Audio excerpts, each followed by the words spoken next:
money on my mind, money on my mind, money on my mind, money on my mind, money on my mind, money on my mind, money on my mind. So money is all I think of. Money on my mind, money on my mind, money on my mind, money on my mind, money on Back again. Dun-dun-dun. Guess who's back? Oh wait, that is not the song that's playing in the background right now, huh? Well, we gon' just pretend that didn't happen. But anyways, you guys, welcome back to another episode. You guys, another episode. Welcome back. Thank you guys for tuning in. You are listening to me. Who am I?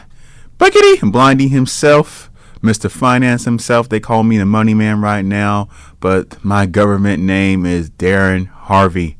You're listening to Darrin Harvey and the show Financial State of Minds, the show where I help you get that bag, manage that bag, and grow that bag as best as possible by teaching you guys personal finance literacy and all things money. Thank you for tuning in with me today on this beautiful Monday morning in Oakland, California. Thank you, Oakland, for housing me once again. As always, you're listening to me on KGPC 96.9 FM. Thank you guys for tuning in, whether it's on the 9 a.m. broadcast, the 9 p.m. broadcast, or you're listening to me on KGPC969.org or on your favorite podcasting platform of choice. Point is, thank you guys once again for either returning or checking me out for the first time, tuned in, whether it's 2 minutes of your time or all 55 minutes of your time. I truly appreciate your guys' time to check in with somebody like me, and hopefully I'm bringing you guys value about finances. But anyways, episode 13, we're on lucky 13. So what are we going to talk about? How to win $1 million by playing the lottery. Yeah. No. Oh, crap. Okay. Real episode 13. We're talking about the best strategies or the fastest way to clear out your debt. Yes, that is the real episode. But yes, -1 reason. I'm just going to get right to you. This is the first reason. Step 0. Gamble all your money, win that lottery, and there goes all your debt. There you go. Episode's done. Okay, no, that's not really it, but still. All right, but anyways, we're talking about strategies to get rid of your debt as quickly as possible. So, debt. DEBT.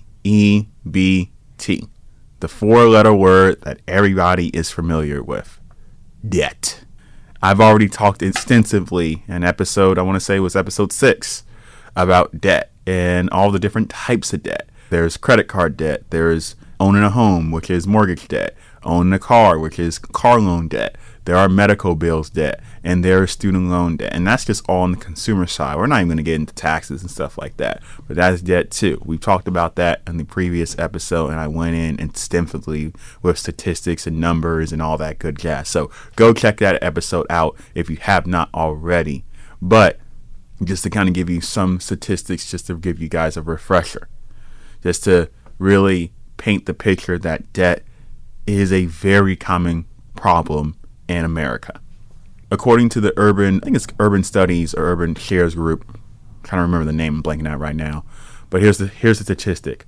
60 million to 64 million Americans have some type of credit card debt. 60 million plus. That's crazy. Now, 360 million people in America have some type of debt. There's some type of debt. That could be good debt like mortgage, but there's some type of debt. That many Americans. Crazy. 77% of Americans have some type of debt. That is literally 3 out of 4, technically a little bit more. 3 out of 4 Americans have some type of debt. I believe the last number I read, which is 2021, is like some insane amount of debt that people have. It's in the trillions. You guys know that. I think I read it. It was at $19 trillion in consumer related debt, something insane like that. with a T, trillion. It doesn't even really matter how big the number is. The point is, we're in debt. We're a country that we're in debt. Like, we all know this. But I just want you guys to know that, yeah, especially that 3 out of 4 Americans, very common to be in debt. Personally, about me, has Blondie himself been in debt? Yes, I have been in debt. Usually a very, very small amount below the 10% threshold with my credit card, so it really doesn't impact me too much. Currently, yes, I'm in that threshold of about 10% of my credit line overall as being used for debt. I manage it pretty well, so it really doesn't bother me. I have a, again, 10% balance across all my credit lines, and I'm still carrying a 803 credit score. Yes, it actually dropped a little bit because of the balance. But I digress. I still have a 800 plus credit score, even though I'm carrying some form of debt. The one time, though, I can say that I truly was stressed out about being in debt was that time where I was taking care of my dad. If we play back from episode 1, I explained, kind of my story, and I've mentioned it multiple times in these episodes that I did take care of my dad who had kidney failure and Alzheimer's between the years of 2016 and 2020, but really in-depthly hands-on in the years of 2018 to 2020. And as the years progressed, there was more and more attention needed to be given to my dad. 2019 is when I started. I want to say September 2019 is when I hired 2 private caregivers to take care of my dad. So he moved out of my house and he moved into the house of the caregivers. And the agreement was he would live there and get 24-hour care, and I would pay them $9,000 a month. That is right, you guys. I did not misspeak that. $9,000 a month plus any clothes, any bedding, any kind of supplies that was beyond just, not including food and stuff like that, or medical or medicine. I would also pay for that too. So really my bill would fluctuate anywhere to at least $9,000 a month. But there were plenty of months where I spent 10 grand. There was plenty of months where I spent 11 grand. And I did this essentially for a full year, 12 months. My dad was in the hands of these caregivers for 12 months, an inevitable passing when he passed away in September of 2020. So again, 12 months, I was paying minimum $9,000, but there were several months I was paying 10 grand or more to these caregivers. And how was I paying them that money? In straight cash, because I was balling out of control. Yeah, because I was a rapper and I was shooting hoops and I was doing all these crazy things, is what I wish I could say. I was not doing any of that. I was just working a 9 to 5, just like most of you listeners listening right now. And I was not making enough money, even though I had complete control of my dad's streams of income. And it was totaling 4 streams of income at about anywhere from 10 to 12K a month. The total overhead that I was essentially spending, my expenses, was about 15 to 17 grand. So clearly a clear multi-$1,000 deficit, and I was going into debt. That's simple. So I used credit cards, just like how almost everybody goes into debt. Credit cards.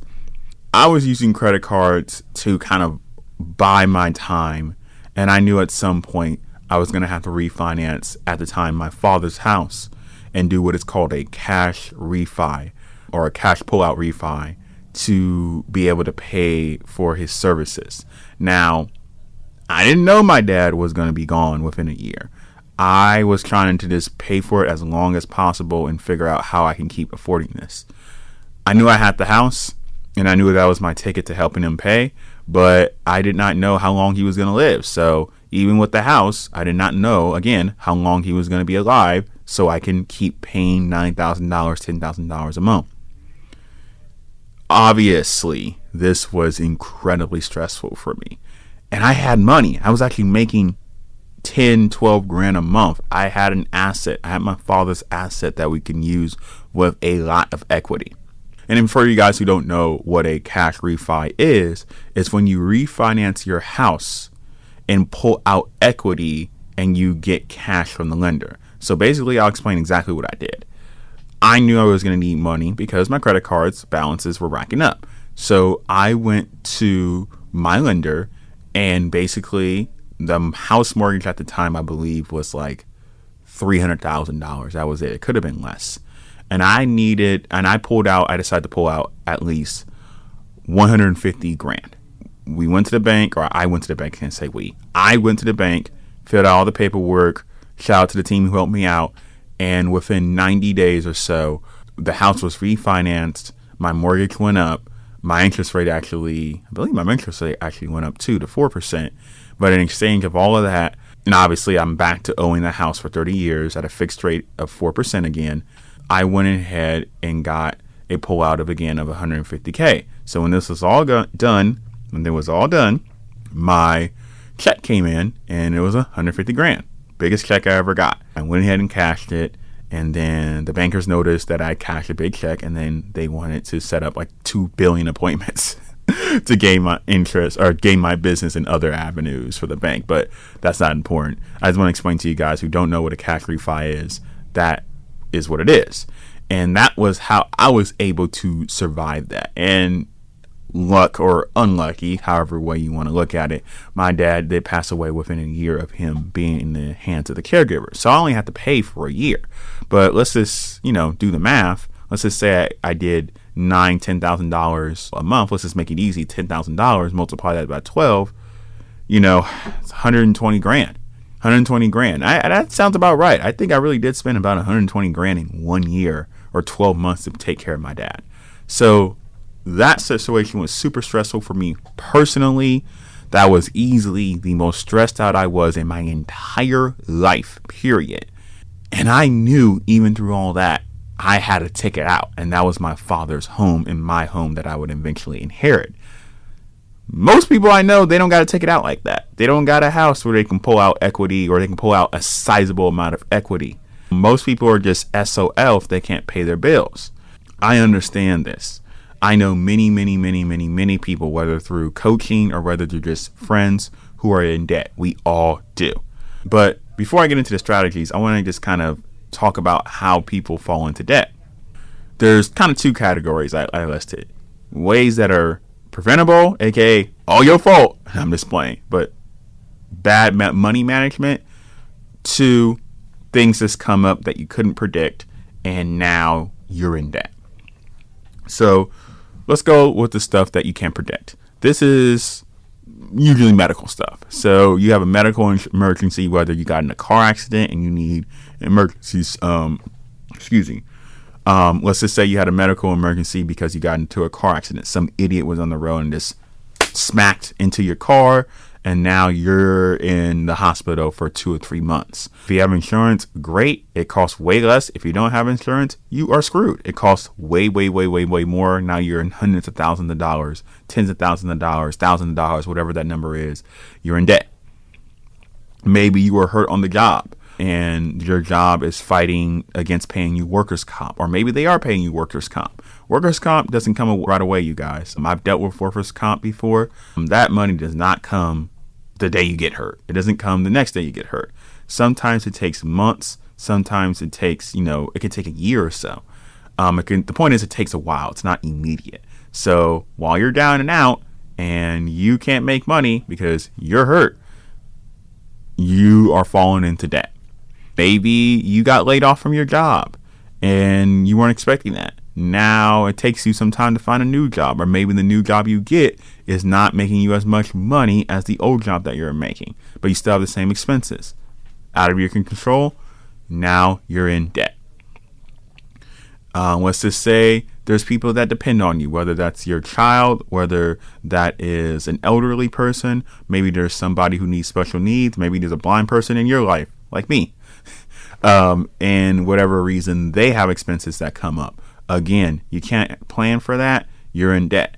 So these are just a few reasons how people fall into debt that's completely out of control. And there's really only one way to, quote unquote, prepare for that. And you guys know what I'm about to say. Stop spending money on Jordans. No, I'm just playing. It is emergency funds. I preach it heavily, especially on my Instagram at Financial State of Minds. Yes, shameless plug in, you guys. But I preach it for these reasons. You never know when an emergency, hence the term emergency fund, comes up and you need that money and you're not in debt because you've had that money in the back of your pocket, somewhere where you're not looking. So this is why I preach emergency funds, for that reason. Now, for all the people who just don't know how to manage their money, and what I mean by that is you're spending more money than you're making. This is people who like to go out to the bars a lot. These are people who like to go out to concerts. These are people who like to go vacation and travel the world a lot. These are people who like to go out and eat restaurants a lot. Me. That is all gravy. That is all cool. But if you are spending more money than you're making and putting yourself debt into that, then it's not cool at all, period. You're not supposed to be doing that. And we all know it, but I have to say it because this is something that's totally preventable. But either way, no matter what, if you're in debt, you're in debt. I'm not going to be here blaming you or saying you're a bad person. That's not the point of this show ever. The point of this show is to educate you and motivate you to do better with your money, period. So that's exactly what I'm about to do right now. Here is, in my opinion, one of the fastest, most streamlined ways you can clear your debt. Step 0. Don't put yourself in debt to begin with. That's it. That's it. That's the strategy. That's it. There's no more steps. Okay. All right, you guys. All right, I'm going to stop playing around. Stop playing around. I just want to have a little bit of fun on this episode. Step number 1. Know your debts. Kind of obvious, but you'd be surprised. A lot of you guys who are listening right now who are in debt, I bet you guys don't even understand or know exactly who you're in debt to and how much you're in debt into. This is what I would suggest, or this is what I would do. I would go ahead and find out who I owe money to. Find it out. You can look online. You can call the places. You should know. You should have an idea at least. If you have no idea, usually it's on your credit report. So you can just go ahead and nab yourself a credit report through your online banking of choice, through websites like annualcreditreport.com, or use a credit monitoring app like Credit Karma, like NerdWallet, like many other services. The point is, find out your debts. And then I want you to write it down somewhere, whether it's classic old school style pen and paper, whether it's on your notepad, on your iPhone or your Android, whether it is using a budgeting app like Mint, like Personal Capital. I don't care how, but pretty much write down the following. 1, who you're in debt to. 2, how much you owe them. 3, what is the minimum payment you owe them? And 4, what is the APR, aka the interest rate? Write down those 4 things, however way you want to. That works best for you. I don't care. Get it down so you know exactly who you owe, how much you owe. That is true step number 1, at least what I would do. Step number 2, grab your income and expense sheet.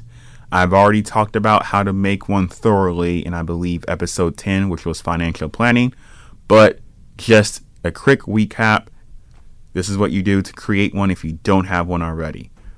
Write down, usually on a spreadsheet or a budgeting app, I don't care.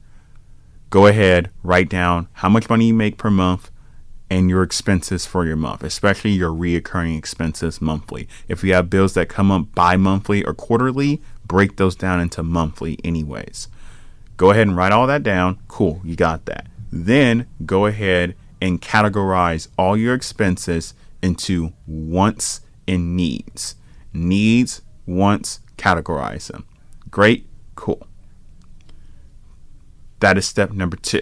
Now you have your expense sheet. If you didn't have it, if you already have it because you've been following me on this journey, great. You didn't have to do that extra work. Number 3, now that you have your expense sheet, get rid of all your wants. I'm sorry, you guys. This is temporary pain that you're going to have to deal with.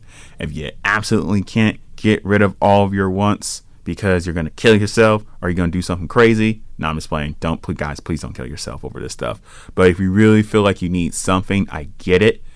Keep one or a couple wants, or find cheaper alternative ways to have your wants. I'm fine with that. But the more you can axe out those wants, there's a reason I'm asking you to do that. And as far as your needs, find alternate ways of getting your needs cheaper. So what do I mean by finding cheaper ways to get your wants and your needs? So, example, say you like to go out to a nice steakhouse every week. I love Brazilian steak. I am so guilty of this. I love Brazilian steakhouses. I will spend $100 easily at a Brazilian steakhouse. Well, if I'm trying to clear out my debt and I'm being serious about it, I can't go to the Brazilian steakhouse. Maybe I have to go to Outback. Maybe I have to go to even the dreaded Applebee's for some sirloin steak. Find an alternate way of getting that steak a cheaper way. Or maybe watch a YouTube video and learn how to cook you some steak so you can impress a chick or you can impress your man. I don't care. Find a cheaper way to do it. Say you get groceries, and groceries are a need. I would absolutely categorize groceries as a need. Another thing, I'll just quickly do this. Needs are groceries, your car, your rent, your medical insurance. Those are all needs. Your wants is, again, going to concerts, going to the bars, going, out for date nights and stuff like that, going to the movies. Any streaming services like Netflix, streaming services like HBO Max, your streaming services like Spotify. You don't need these things. If you have a cable bill, cut that out. But again, say you go to the grocery store and you shop at Sprouts, you shop at Trader Joe's, you shop at Whole Foods. Cool, I get it. But if you're trying to get rid of debt, you're going to have to downgrade that. Start shopping at Smart and Final. Start shopping at Target. You might even have to start shopping at the dreaded Wally World. You might even have to go lower than that and go to the dollar store, or now the $1.29 store, because the dollar store no longer exists. It's $1.29 because of inflation. Ain't no problem going to the dollar store, you guys. I go to the dollar store all the time and get my stuff. There's nothing wrong with it. Half the time it's the same stuff anyways, and you're paying more for the convenience. My point is, find cheaper ways to get the same or similar things you need. And you can use that same logic for your wants too, like I explained earlier. If you have Comcast cable, you don't need Comcast cable to watch TV. You can just get Netflix. You can just get HBO Max. You can just get Hulu Plus. Not all of them, for the time being at least. Just get one, maybe two of them for now. Now, you found alternate ways to go ahead and get cheaper things of the same things you already had, or you found alternate ways of getting the same item or similar item at a cheaper price. Great. Now, we can say that's part of step 3. Now, along with that, let's just say, because you found all that, your total expenses for the month is $5,000 before you did all that. But now, because you found alternate ways, you axed some things, you got rid of subscriptions, maybe you're working out at home because you axed your gym membership. I don't care how you did it. Now your expenses have dropped to $4,500. Great. Now, you have that extra $500 to use to pay off your debts on top of the income you're already making. Now, the idea is that if you are in debt, you are spending more money than what you're making. If you are in debt and you're somehow, no, it's actually impossible. There's no way you can be surplusing cash and being in debt unless you're just choosing not to pay those debts off. We all are spending too much money if we're in debt, period. That's just the definition of it. So now you have this extra $500, let's just say. Now, step 4. We're going to pick a method or strategy on how to clear out this debt. Before we pick the method or strategy, though, we're going to set some goals. But let's go ahead and go through the method and strategies. There's 2 main methods and strategies that tend to be popular and work with people as far as clearing debt. They are called the debt snowball and the debt avalanche techniques. Now, the debt snowball technique was coined by Dave Ramsey himself. Shout out to Dave Ramsey. I don't agree on everything he talks about, but what I will say is he is excellent at helping you get yourself out of debt. Absolutely, for sure. He is great. I've learned a lot from him, but I digress. Debt snowball. What is that? The debt snowball technique or method or strategy, however you want to call it, is when you pay off your debts based off the littlest amount and you use that momentum to start clearing out your biggest debts. Again, the debt snowball method is when you clear out your debts from smallest and use that momentum to clear out the next biggest, the next biggest, and the next biggest until you get to the biggest, like a snowball, it's building up, and then you clear out all of your debts. What I would tell people to do with this is, again, like I kind of said in the explanation of the technique, you write all your debts out and you do smallest to biggest. So you write the smallest on top and then the biggest on bottom, and you clear out that smallest debt. So let's just say you have 4 debts: $50, $100, $500, and $1,000. Clear out that $51. Yeah, you're good. Clear out your first debt. Good job. Use that momentum. Use that $50 that you saved from that debt being gone, and now apply it to the $100. And now you cleared out the second one, the $100. Yeah, good job. Now you get to the bigger one, $500. Use that $150 combined that you were paying off that first previous 2 lines of debt, and clear out the $500. And then you go for the big boy $1,000, and then you cleared it off. Yeah, good job. Round of applause to yourself. Patting on the back to yourself. Hope you can hear me patting on the mic. And you did it. You cleared out your debt. The argument for the snowball method and technique is that you get that boost in momentum of clearing off the smallest debts quicker, and then you're more likely to stay on track because you're motivated, you're encouraged, you have that momentum to go ahead and clear out the next debts that are bigger. Now, let's talk about the other method, the debt avalanche strategy technique method. What is that? This is personally the method I used. But what is it, Darrin? What is this great avalanche? Is it when you just throw away all your debts in the trash? No. Debt avalanche is when you pay off your debt items by highest interest rates first. So, say that the $5,000 or the $1,000 debt line item that we talked about in the previous episode, or the previous example, had an interest rate of 20%. And then the $500 one had an interest rate of 17%. And then the $100 one had an interest rate of 12%. And then the $50 one only had an interest rate of 10%. So you would essentially flip everything. You would pay the $1,000 debt first off, then the $500 debt first off, then the $100 debt off, and then the $50, because of the interest rates. The big pro to this, and the reason why I do it, is because, listeners, because you save more money in the long run. Why? Because you're paying off the debt with the highest interest rate.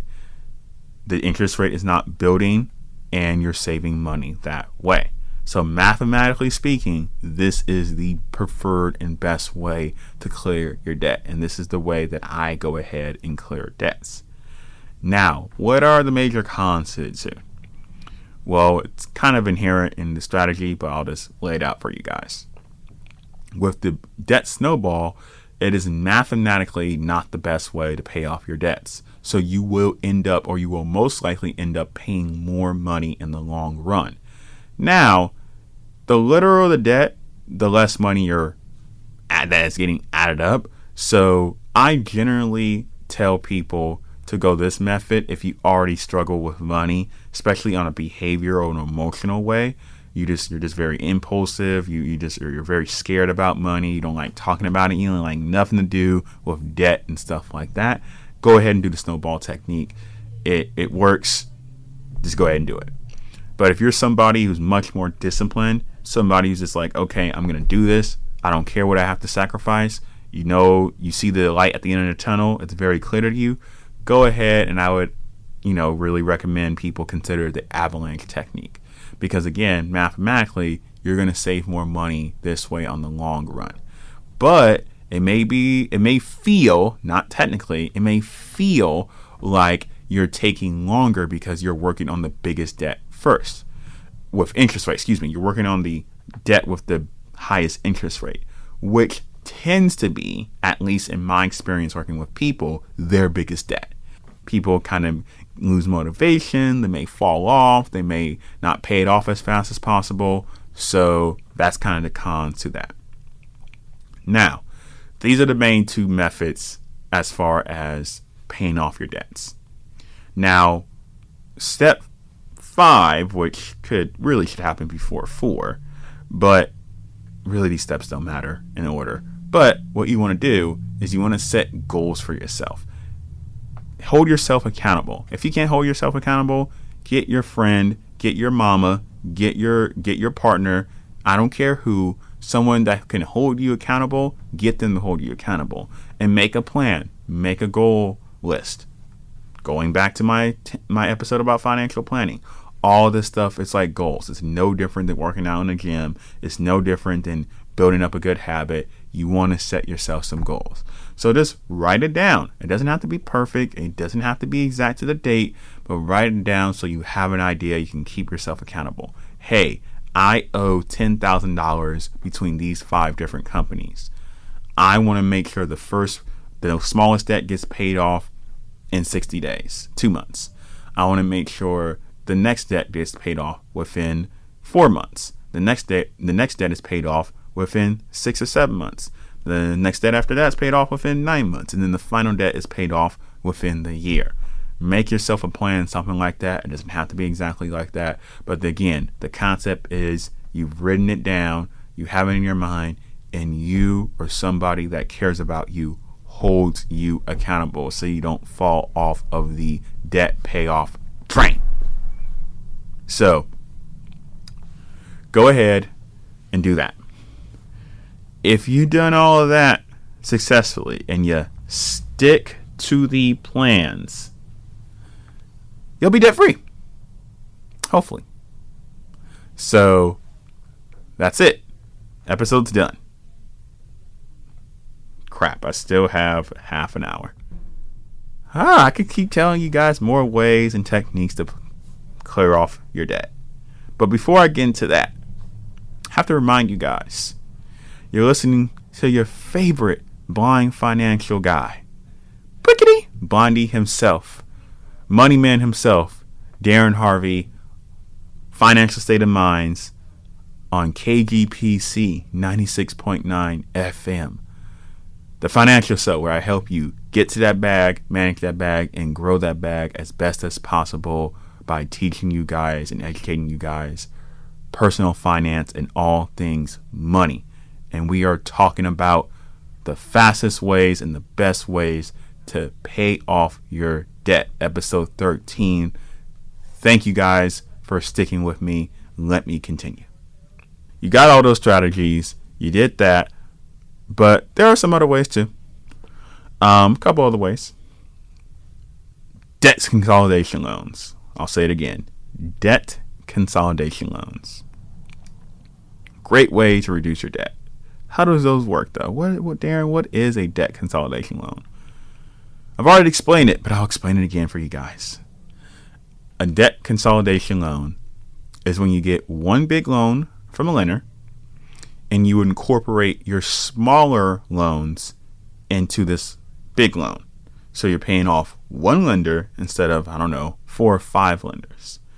And the idea is that a debt consolidation loan, which is a type of personal loan, will have a lower APR or a lower interest rate than your smaller loans that you put inside of it. So let me give you an example.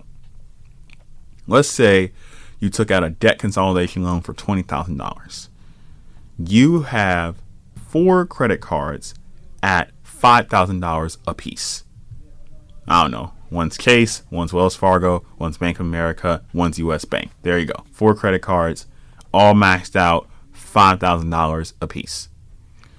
Those credit cards, let's just say each credit card has 20% APR or 20% interest rate on those credit cards. So you have a credit score of 700, you're able to get yourself a debt consolidation loan, and you got that loan at 10%. $20,000, 10%. So you get that loan, pay off those 4 credit cards, 4 times 5,000, 20,000, basic math. And now it's essentially you moved it. It's out of your credit cards. Now it's in this one big loan. But now again, you're paying one lender and that interest rate is half at 10%. So how does it save money? Well, let's do some more basic math because I know you guys love basic math. So 20% of $20,000 is $4,000. 10% of $20,000 is $2,000. There you go. That's simple. You save $2,000 just by getting a debt consolidation loan, paying off those credit cards with that initial loan, and now you're paying that one lender off. And it's less stressful because, again, you're only paying one lender off. Great way. Highly advise it. Couple keynotes, though. The one, or really just one keynote. Number one, if you have a really crappy score, you're probably not going to get the loan. You're probably not going to qualify for it, unfortunately. From what I'm understanding, you generally are safe if you have a 700 credit score. You can get yourself a debt consolidation loan. You may be able to get away. I've heard people getting it with a credit score of 680, 670 even, depending on their relationship with the bank or the type of bank they go to. Possibly you can get it maybe as low as 650, but I've personally never heard of anyone getting it, at least in my experience, my personal experience. I've never seen anyone get a debt consolidation loan when they have a credit score lower than 670. So again, this only works for people with decent to good credit already. This also really should only be used, honestly, most likely for credit cards, credit card debt, and maybe medical bill debt, because you only should be doing it for debts that have a higher interest rate than the initial debt consolidation loan. So no, you would never move your mortgage into this loan. One, your mortgage is way too big. It won't fit into the loan. And two, there's no mortgage I've ever heard of that's 20%. So you're not moving that. Your car, well, if you got your car lately, maybe you can move your loan because some of these car loans can be ridiculous interest rates. But if you have a car loan like at single digits, like 8%, 7%, 5%, 2% car loans, then of course you wouldn't move that car loan balance into the debt consolidation loan because, again, the interest rate is already smaller than the debt consolidation loan. This, again, is mainly used for credit cards, medical bills, and any interest rates that are stupidly high. But yes, there are some car loans that are stupidly high, so you could potentially use this for your car loan if your balance is small enough. So that is debt consolidation loans. Thumbs up for debt consolidation loans. Go ahead, ask your favorite lender of choice if you qualify for a debt consolidation loan. Now, another method that basically anyone who has access to a credit card can do is using balance transfers.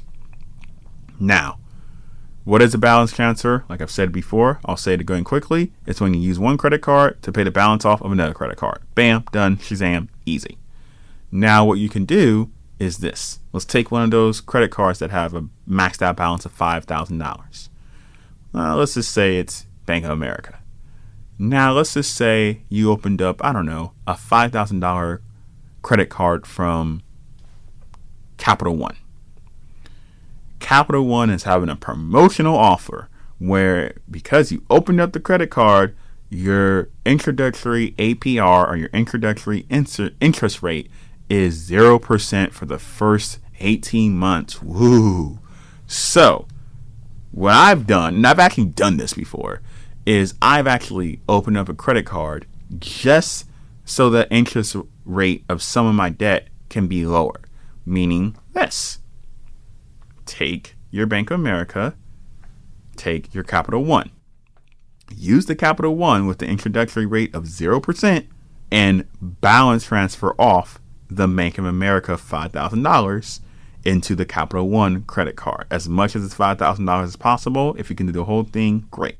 Now, that $5,000 is not gaining any interest compared to the $5,000 that was gaining 20% interest. 20% of $5,000, if I do the math correctly in my head, is $1,250. Did I do that right? I think I did that right. I might have did it wrong. Point is, you would have paid thousands of dollars on interest on that, $0 of interest because you balance transfer. Assuming, of course, you pay your minimum payment on time. Fun fact, someone corrected me if I'm wrong about this, but someone told me that your minimum payment is usually 1% of whatever your balance is, plus interest rate and fees. We'll get to minimum payments maybe a little bit later. So that is another way you can kind of work the system, as they say, to reduce and pay off your debt. Now, I only got so much time left. I can keep going.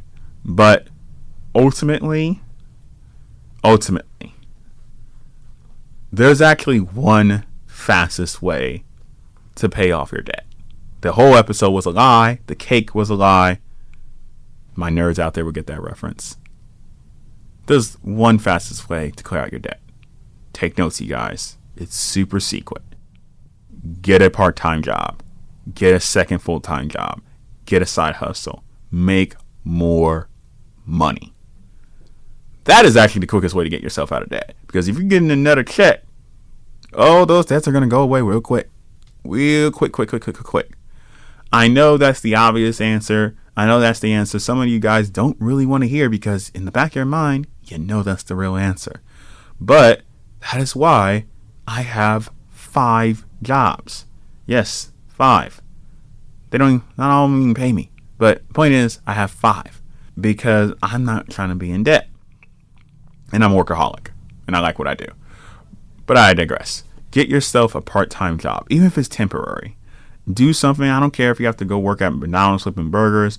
I don't care if you start a side hustle where you're just selling stuff on eBay, flipping stuff. I don't care. But earn some extra money to get yourself out of debt. That'd be the quickest way to get yourself out of debt. You'll get yourself out of debt in a few months. Depending on how big your debt is, you can get yourself out of debt in a few months, maybe a year. If you just get yourself a part-time job, and theoretically, you don't have to do anything I just laid out. But you should. Okay, maybe you don't have time to do a part-time job, which I hate that excuse, but maybe you don't for whatever reason. There are some legitimate reasons. So what else things you can do?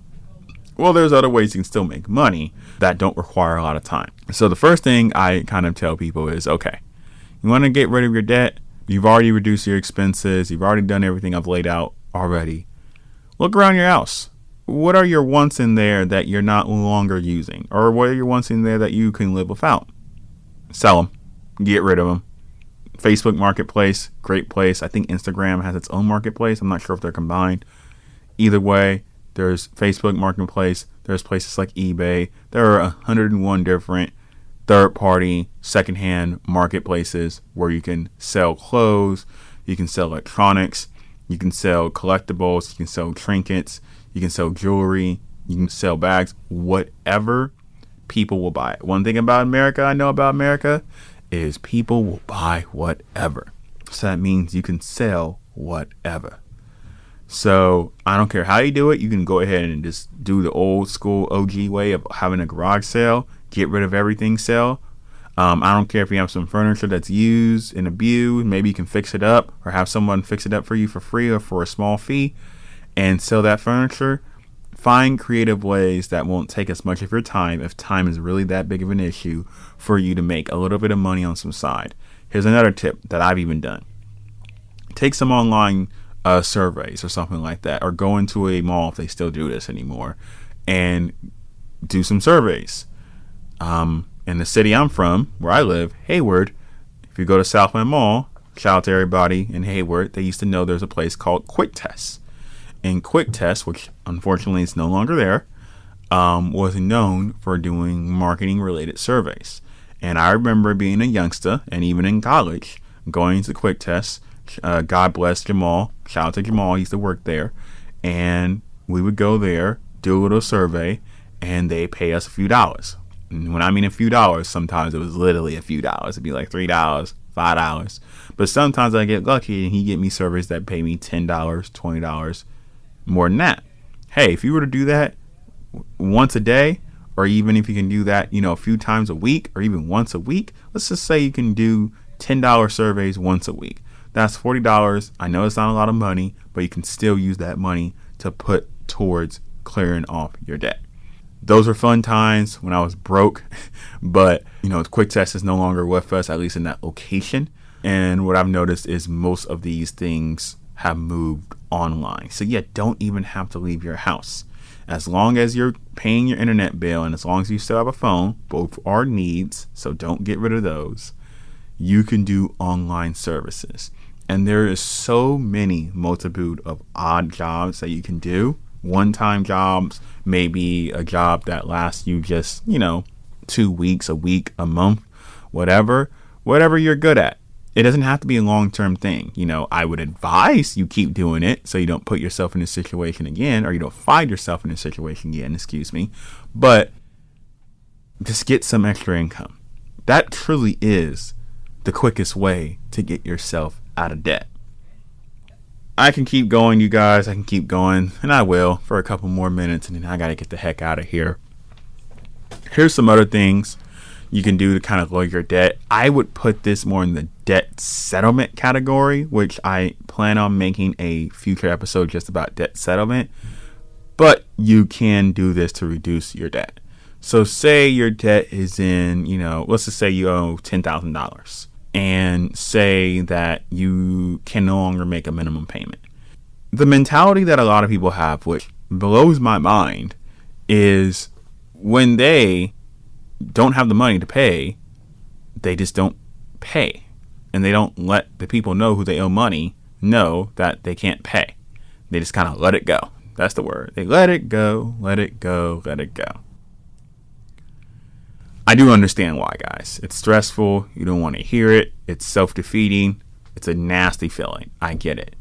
But think about it on the other end. I know these guys are businesses. So think about if it was you. Say if it was you lent your friend, you lent your mother, you lent your brother $10,000.